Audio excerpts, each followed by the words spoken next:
everyone, I'm Charlie Kingsland Barrow. Welcome to my YouTube channel. You get my face super close tonight because my remote shutter has broken. So, first thing before we start, click subscribe below to make sure you don't miss any of my amazing updates. Now, what are we talking about today? This is part 2 in my epic Etsy journey. I'm showing how anybody can create a passive income product and stream from scratch. So I'm creating a passive income product to sell on Etsy. I'm going to be sharing my wins, losses, fails, and how you can do the exact same thing without the wins, losses, and fails along the way.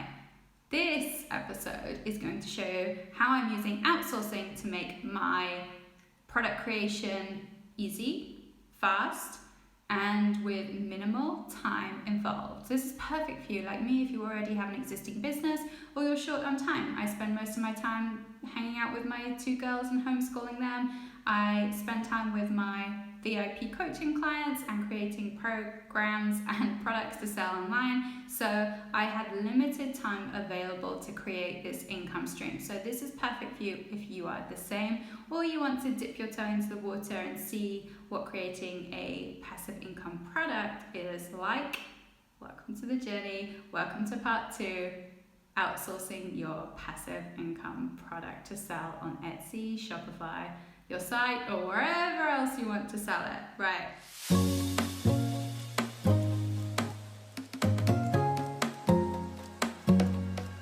Let's get started. So the first thing that I wanted to share with you is why I outsource the product in the first place, to help you understand whether you should outsource yours or whether you should do it yourself, right? Obviously, the aim with a passive income product is to keep it as passive as possible. Do not apologize for very bad accents on my channel. Is to keep it as passive as possible. We want your product to be passive and preferably without accents, so that you can create it as easily and quickly as possible and get it out there and making you money. The quicker and more efficient it is for you to get your product out there, the quicker you start seeing a return on your investment. I'm all about the return on the investment, whether it's time, money, energy, effort, belief, whatever else we invest into business and income streams, right?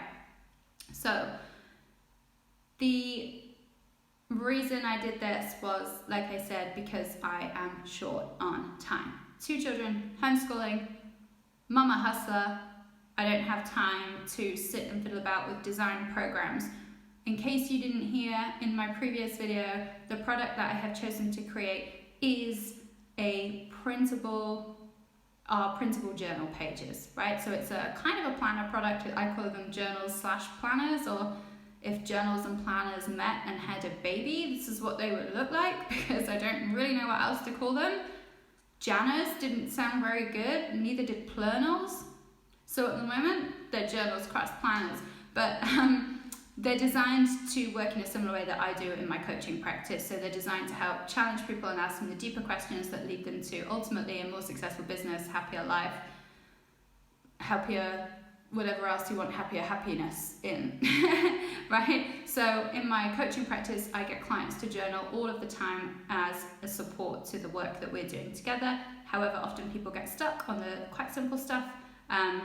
And so these questions are to help people, not just in my coaching clients, but also to help people live a happier, more fulfilling life and create a more fulfilling, profitable business, right? And that's not even a promo, because I'm not sharing them here yet, right? That's me just talking about what they actually do without promoting it. I probably should drop a link here now, but I'm not going to, because I'm doing an experiment on Etsy traffic and organic traffic so that I can share the results of that. So I'm actually compromising on sales so I can share this stuff with you guys, right? Because otherwise it would screw up my organic search results. So this is no promo zone. But yeah, so I'm creating a printable product. What else can you create if you want to create something that's as passive as possible, but at the same time is still in alignment with your goals, your vision, and the things that you love to do and create? I always recommend you create something that you would use anyway, or that you love, or that you rave about, or something that just somehow fits into your life, or that you're passionate about, because otherwise you're just going to lose the motivation and motivation and drive for it as time goes on, unless you're just money driven, in which case maybe you won't, but I'm not. I can't create things that just have a money goal with them. They have to fulfill some kind of soul or creative purpose for me, but hey, maybe you're different.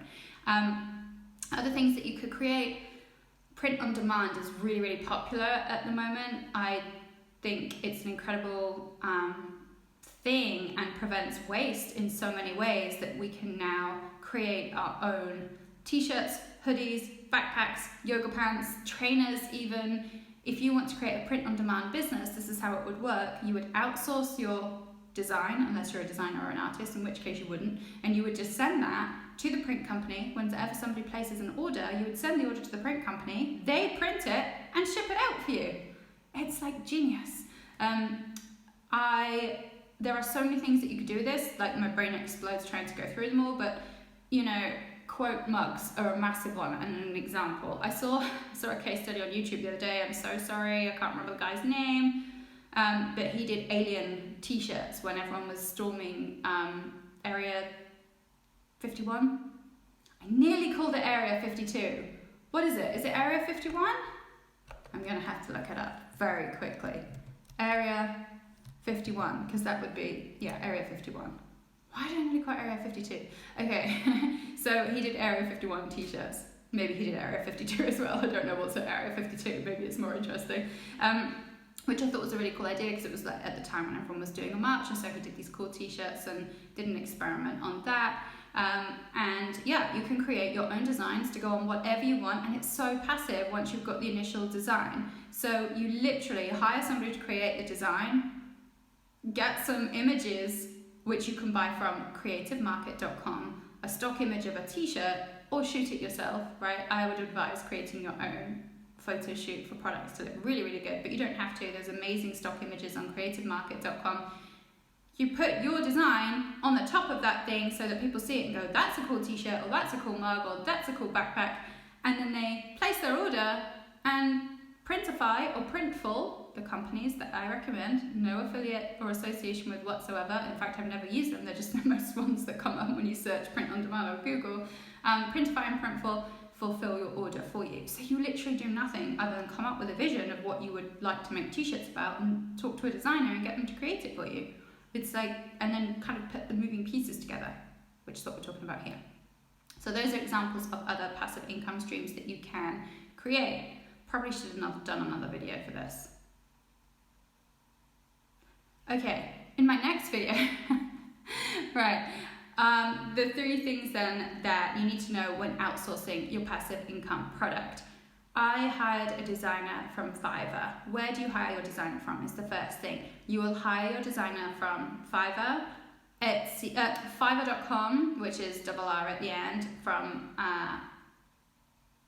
what's the one beginning with U? Upwork, Upwork.com, and freelancer.com. And these places provide freelance talent that you can hire and pay, and they will create your incredible things for you. And there's a huge pool of talent on there, so you're not going to be short on all of these sites, so you're not going to be short on finding someone. Prices vary. It really depends on what you want to create, what you want to pay, the designer's previous experience, how much experience you want them to have, how well you think that they understand your brief, and so on, right? So I went to Fiverr to hire mine because I've got previous experience on Fiverr. Go to my site www.charliekb.com for my experiment as a Fiverr seller. This is my Etsy experiment. Go to my site charliekb.com if you want to see the results of that, right? It's on there somewhere, just search Fiverr. So I hired from Fiverr. Initially I put a job advert out. They work really well on Upwork because you get some really quality people applying. On Fiverr I didn't find that was the case. The people that responded, I questioned a few of them but felt that they didn't really understand the product, either that or they were just creating generic things on a low budget, which I didn't want. So in the end I spent 3 days researching Fiverr and Freelancer to try and find my ideal graphic designer who would create my product for me. The idea was that hiring a graphic designer would save a ton of time. 3 days. I couldn't have created the product myself in 3 days, but it's definitely not as passive income sounds. Ta-da! That's the best thing about passive income. It's never completely as passive as you think it's going to be. However, it's still been relatively passive. The second thing was that you have to pick somebody who you completely trust will create your design for you, because otherwise what happens is you end up with somebody not so good and you have to go backwards and forwards and correct it and then maybe hire someone else. I've done it lots of times in recruiting for virtual assistants in my coaching practice, and I've always felt a bit, oh, I should hire them because they're so nice and maybe I can train that person and they seem really enthusiastic even though they don't have the skills. And it just never works in the long run for anybody, and it actually ends up really uncomfortable when you're having to say, sorry, but the work's not right, could you go back and do it like this, the way I showed you? There's generally some miscommunication or whatever it is. So it's imperative that you trust the designer that you hire, the way that you do that. Number 3, how to trust the person you hire to design your passive income product is by asking them a ton of questions. Really not rocket science, this stuff.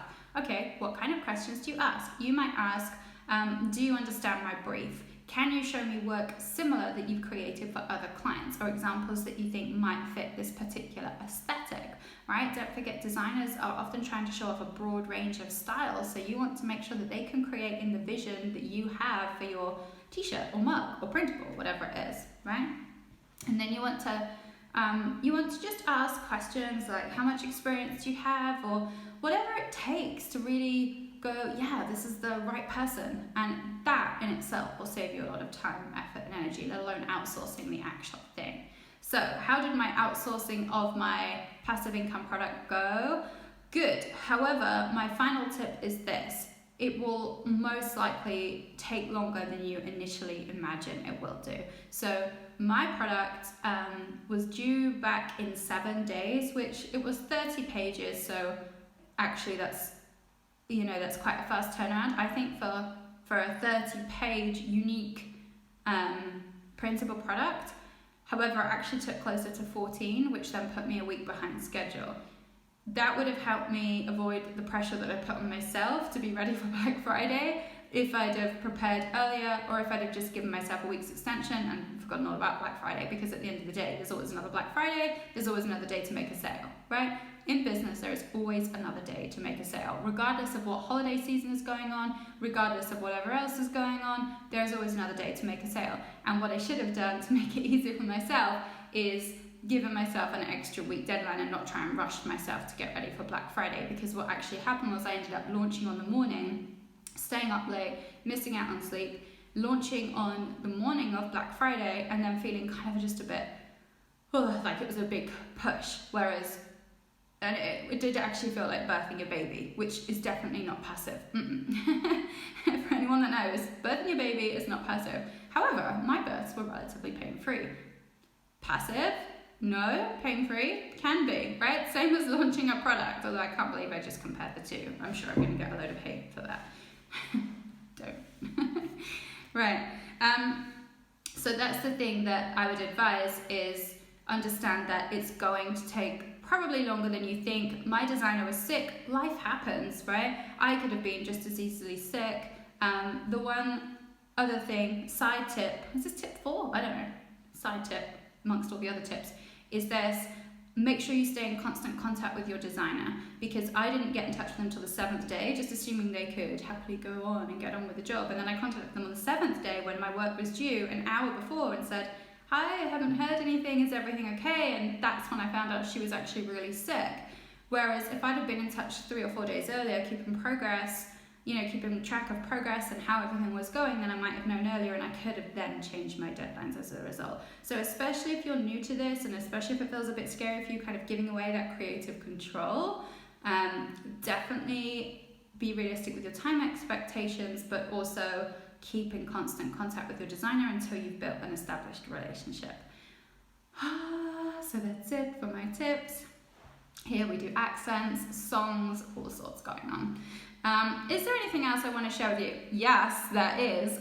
I made my first 2 Etsy sales within a week of being on Etsy, and I'm going to share that with you in my next video, so make sure you subscribe to my channel so that you get it. That's it.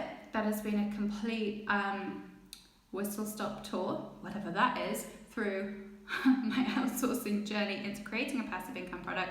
But now you know where to find a designer, what kind of passive income product that you could create, how to make it easy and simple by outsourcing, and some of the pitfalls to avoid, and how to make sure that you find the right designer for you, and how to work with them while they are creating your product. In my next video, I'm going to show you how I made Etsy sales, and in a future video, I'm going to show you how you can improve and grow your Etsy store. So make sure, subscribe, have you got it? To make sure you don't miss any updates. You're listening to me, Charlie Kingston Barrow. Thanks for being here on my channel. Bye.